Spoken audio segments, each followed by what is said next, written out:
श्रीराम पट्टाभिषेक सर्गः युद्धकाण्डे 31 सर्गः। शिरस्यञ्जलिमाधाय कैकेय्यानन्दवर्धनः बभाषे भरतो ज्येष्ठं रामं सत्यपराक्रमं पूजिता मामिका माता दत्तं राज्यमिदं मम तद्ददामि पुनस्तुभ्यं यथा त्वं मददा मम धुरमेकाकिना न्यस्तां वृषभेण बलीयसा किशोरीव गुरुं भारं न वोढुमहमुत्सहे वारिवेगेन महता भिन्नः सेतुरिवक्षरन् दुर्बन्धनमिदं मन्ये राज्यच्छिद्रमसंवृतम्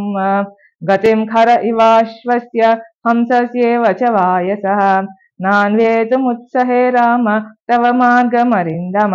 यथाचारोपितो वृक्षो जातश्चान्तर्निवेशने महांश्च सुदुरारोहो महास्कन्ध प्रशाखवान् शीर्येत पुष्पितो भूत्वा न फलानि प्रदर्शयन् तस्य नानुभवेदर्थं यस्य हेतो सरोप्यते एषोपमा महाबाहो तदर्थं वेत्तुमर्हसि यद्यस्मान् मनुजेन्द्रस्त्वं भक्तान् भृत्यान्न शाधिः जगदद्याभिषिक्तं त्वाम् अनुपश्यतु सर्वतः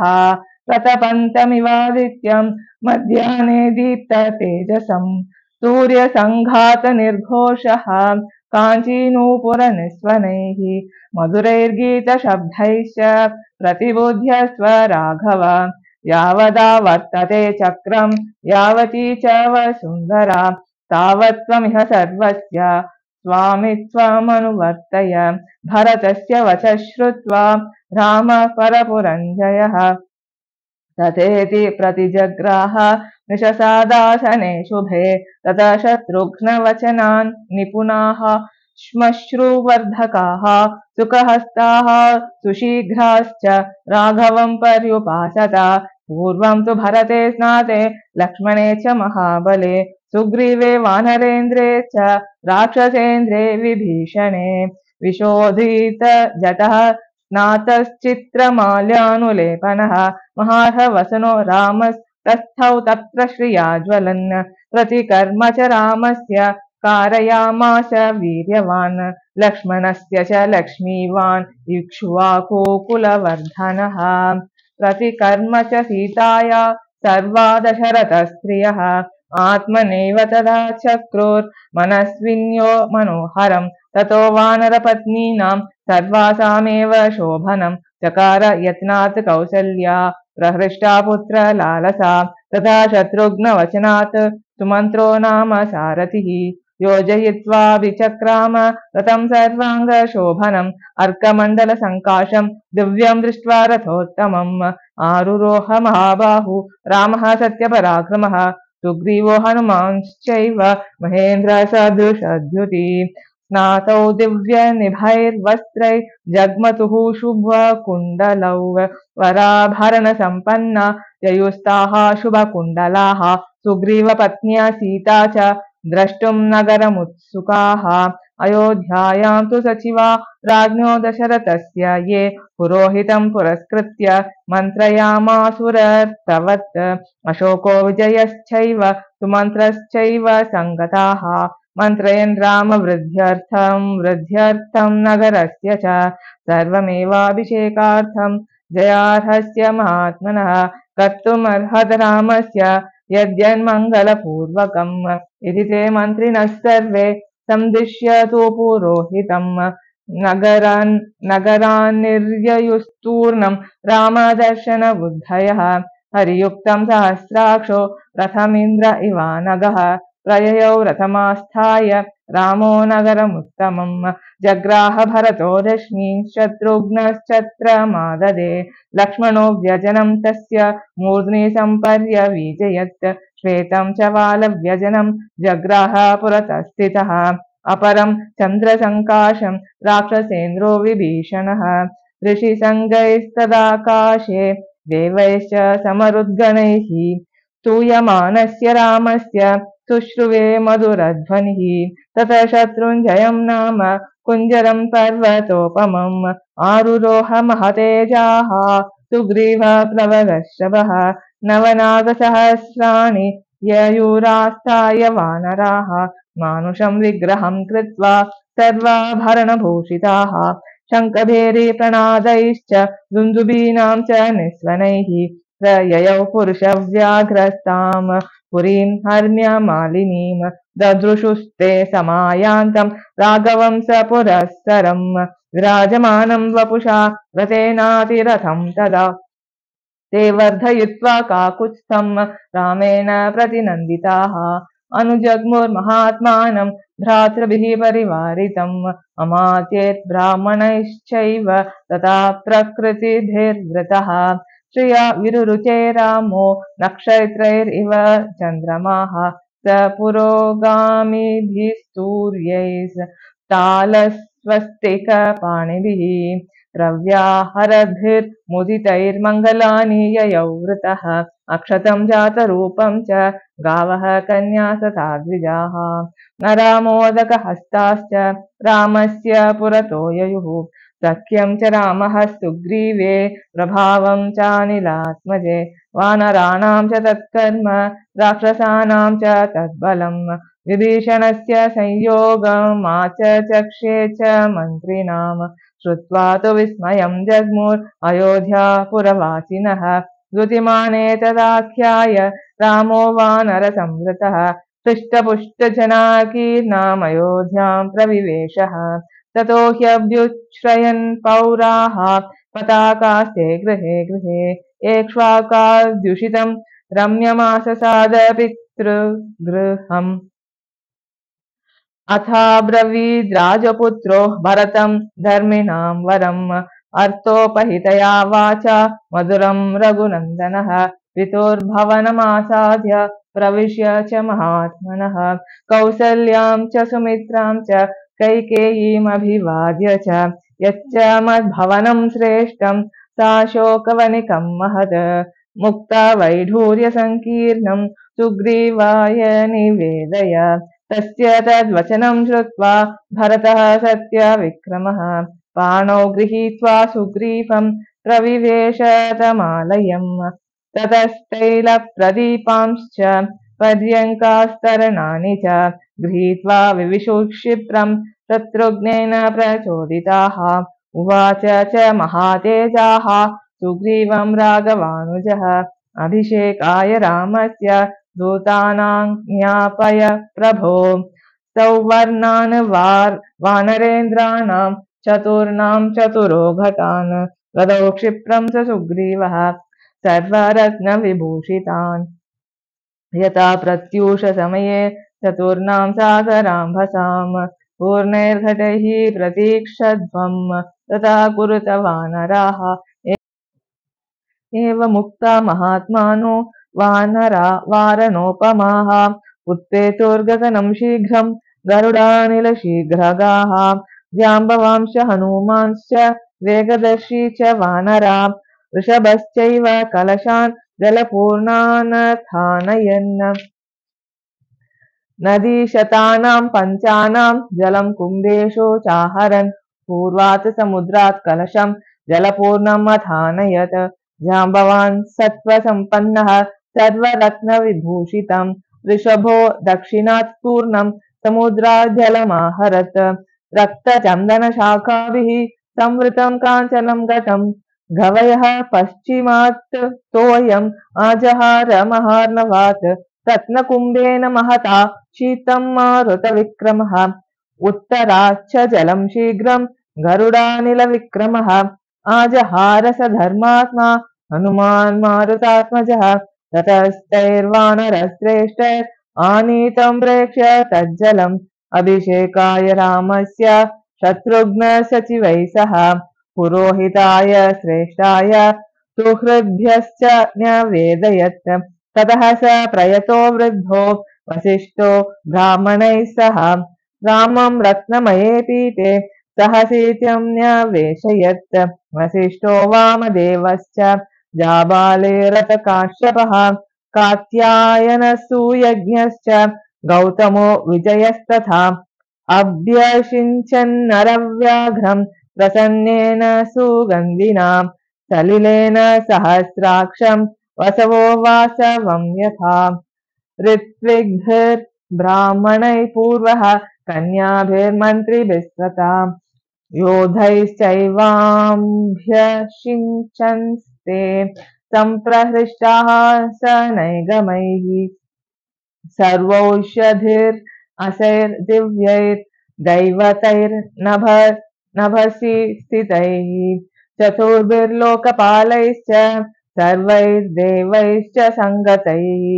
ब्रह्मणा निर्मितं पूर्वं किरीटं रत्नशोभितम् अभिषिक्तः पुरा येन मनुस्तं दीप्ततेजसं तस्यान्ववाये राजानः प्रमादेनाभिषेचिताः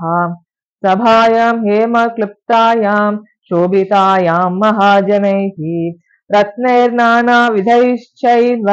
चित्रितायां सुशोभनैः नानारत्नमये पीते कल्पयित्वा यथाविधि किरीटेन ततः पश्चाद् वसिष्ठेन महात्मना ऋत्विग्भिर्भूषणैश्चैव समयोक्ष्यत राघवः छत्रं तु तस्य जग्राह शत्रुघ्न पाण्डुरं शुभम् श्वेतं च वालव्यजनं सुग्रीवो वानरेश्वरः अपरं चन्द्रसङ्काशं राक्षसेन्द्रो विभीषणः मालां ज्वलन्तीं वपुषा काञ्चनीं शतपुष्करां राघवाय ददौ वायुर्वासवेन प्रचोदितः सर्वरत्नसमायुक्तं मणिरत्नविभूषितं मुक्ताहारं नरेन्द्राय ददौ शक्रप्रचोदितः प्रजगुर्देवगन्धर्वान् अनिरुद्धश्चाप्सरो गणाः अभिषेके तदर्हस्य तदा रामस्य धीमतः भूमिः सस्यवती चैव फलवन्तश्च पादपाः गन्धवन्ति च पुष्पाणि बभूवुराघवोत्सवे सहस्रशतमश्वानां धेनूनां च गवां तथा ददौ शतं वृषान् पूर्वं विजेभ्यो मनुजर्षभः 30,000,000 ब्राह्मणेभ्यो ददौ पुनः नानाभरणवस्त्राणि महार्हाणि च राघवः अर्करश्मिप्रतीकाशां काञ्चनीं मणिविग्रहां सुग्रीवाय स्रजं दिव्यां प्रायच्छन् मनुजर्षभः वैडूर्यमणिचित्रे च वज्ररत्नविभूषिते वालिपुत्राय धृतिमानङ्गदायाङ्गदे ददौ मणिप्रवरजुष्टं च मुक्ताहारमनुत्तमम् सीतायै प्रददौ रामश्चन्द्ररश्मिसमप्रभम् अरजे वाससि दिव्ये शुभान्याभरणानि च अवेक्षमाणा वैदेही प्रददौ वायुसूनवे अवमुच्यात्मनः कण्ठाद्धारं जनकनन्दिनी अवैक्षत हरीन् सर्वान् भर्तारं च मुहुर्मुहुः तामिङ्गितज्ञः सम्प्रेक्ष्य प्रभाषेर्जनकात्मजां प्रदेहि सुभगे हारं यस्य तुष्टासि भामिनी तेजो धृतिर्यशोदाक्ष्यं सामर्थ्यं विनयोनयः पौरुषं विक्रमो बुद्धिर्यस्मिन्नेतानि नित्यदा ददौ सा वायुपुत्राय तं हारमहितेक्षणा हनुमांस्तेन हारेण शुशुभे वानरर्षभः चन्द्रांशोचय गौरेण श्वेताभ्रेण यथाचलः ततो द्विविधमैन्दाभ्यां नीलाय च परन्तपः सर्वान् कामगुणान् वीक्ष्य प्रददौ वसुधाधिपः सर्वे वानरवृद्धाश्च ये चान्ये वानरेश्वराः वासोभिर्भूषणैश्चैव यथार्हं प्रतिपूजिताः विभीषणो अथ सुग्रीवो हनुमान् जाम्बवांस्तथा सर्वे वानरमुख्याश्च रामेणाक्लिष्टकर्मणा यथार्हं पूजिताः सर्वे कामैरत्नैश्च पुष्कलैः प्रहृष्टमनसः सर्वे जग्मुरेव यथागतं नत्वा सर्वे महात्मानं ततस्ते प्लवदर्शभाः विसृष्टा पार्थिवेन्द्रेण किष्किन्धामभ्युपागमन सुग्रीवो वानरश्रेष्ठो दृष्ट्वा रामाभिषेचनम् पूजितश्चैव रामेण किष्किन्धां प्रविशत् पुरीम् विभीषणोऽपि धर्मात्मा सह तैर्नैरृतर्षभैः लब्ध्वा कुलधनं राजा लङ्कां प्रायाद्विभीषणः स राज्यमखिलं शासन् निहतारिर्महायशाः राघवः परमोदारो शशास परया मुदा उवाच लक्ष्मणं रामो धर्मज्ञं धर्मवत्सलः आतिष्ठ धर्मज्ञ मया सहेमां गां पूर्वराजा द्युषिताम्बलेन तुल्यं मया त्वं पितृभिर्धृता यातां यौवराज्ये धुरमुद्वहस्व सर्वात्मना पर्यनुनीयमानो यदा न सौमित्रिरुपैति योगम् न युज्यमानोऽपि च यौवराज्ये ततोऽभ्यषिञ्चद् भरतं महात्मा पौण्डरीकाश्वमेधाभ्यां वाजपेयेन चासकृत् अन्यैश्च विविधैर्यज्ञैरयजत् पार्थिवर्षभः राज्यं दशसहस्राणि प्राप्य वर्षाणि राघवः शताश्वमेधानाजह्रे सदश्वान् भूरि दक्षिणान् आजानुलम्बबाहू स महास्कन्दः प्रतापवान् लक्ष्मणानुचरो रामः पृथ्वीमन्वपालयत् राघवश्चापि धर्मात्मा प्राप्य राज्यमनोत्तमम् ईजे बहुविधैर्यज्ञैः स सुकृज्ञाति बान्धवैः न पर्यदेवन् विधवा न च व्यालकृतं भयं न व्याधिजं भयं वापि रामे राज्यं प्रशासति निर्दस्युरभवल्लोको नानर्थः कञ्चिदस्पृशत् न च स्म वृद्धा बालानां प्रेतकार्याणि कुर्वते सर्वं मुदितमेवासीत् सर्वो धर्मपरोऽभवत् राममेवानुपश्यन्तो नाभ्यहिंसन् परस्परम् आसन् वर्षसहस्राणि तथा पुत्रसहस्रिणः निरामया विशोकाश्च रामे राज्यं प्रशासति रामो रामो राम इति प्रजानाम् अभवन् कथाः रामभूतं जगदभूत् रामे राज्यं प्रशासति नित्यपुष्पा नित्यफला सरवः स्कन्धविस्तृताः काले वर्षि च पर्जन्यः सुखस्पर्शश्च मारुतः ब्राह्मणा क्षत्रिया वैश्याः शूद्रा लोभविवर्जिताः स्वकर्मसु प्रवर्तन्ते तुष्टाः स्वैरेव कर्मभिः आसन् प्रजा धर्मरता रामे शासति नानृताः सर्वे लक्षणसम्पन्नाः सर्वे धर्मपरायणाः दशवर्षसहस्राणि दशवर्षशतानि च भ्रातृभिः सहितः श्रीमान् रामो राज्यमकारयत् धन्यं यशस्यमायुष्यं राज्ञां च विजयावहम् आदिकाव्यमिदं त्वार्षं पुरा वाल्मीकिना कृतम् यः पठे शृणुयां लोके नरः पापात् विमुच्यते पुत्रकामस्तु पुत्रान् वै धनकामो धनानि च लभते मनुजो लोके श्रुत्वा रामाभिषेचनम् महीं विजयते राजा रिपुंश्चाप्यधितिष्ठति राघवेन यथा माता सुमित्रा लक्ष्मणेन च भरतेन च कैकेयी जीवपुत्रा सदा स्त्रियः भविष्यन्ति सदानन्दाः पुत्रपौत्रसमन्विताः श्रुत्वा रामायणम् इदं दीर्घमायुश्च विन्दति रामस्य विजयं चैव सर्वमक्लिष्टकर्मणः शृणोति य इदं काव्यमाशं वाल्मीकिना कृतम् श्रद्धधानो जितक्रोधो दुर्गाण्यतितरत्यसौ समागमं प्रवासान्ते लभते चापि बान्धवैः प्रार्थितांश्च वरान् सर्वान् प्राप्नुयादिह राघवात् श्रवणेन सुराः सर्वे प्रीयन्ते सम्प्रशृण्वताम् विनायकाश्च शाम्यन्ति गृहे तिष्ठन्ति यस्य वै विजयेत महीं राजा प्रवासी स्वस्तिमान् व्रजेत् स्त्रियो रजस्वला श्रुत्वा पुत्रान् सूयुरनुत्तमान् पूजयं शपथंश्चेमम् इतिहासं पुरातनम् सर्वपापै प्रमुच्येत दीर्घमायुरवाप्नुयात् प्रणम्य शिरसा नित्यं श्रोतव्यं क्षत्रिये द्विजात् ऐश्वर्यपुत्रलाभश्च भविष्यति न संशयः रामायणमिदं कृत्स्नं शृण्वतः पठतः सदा प्रीयते सततं रामः स हि विष्णुः सनातनः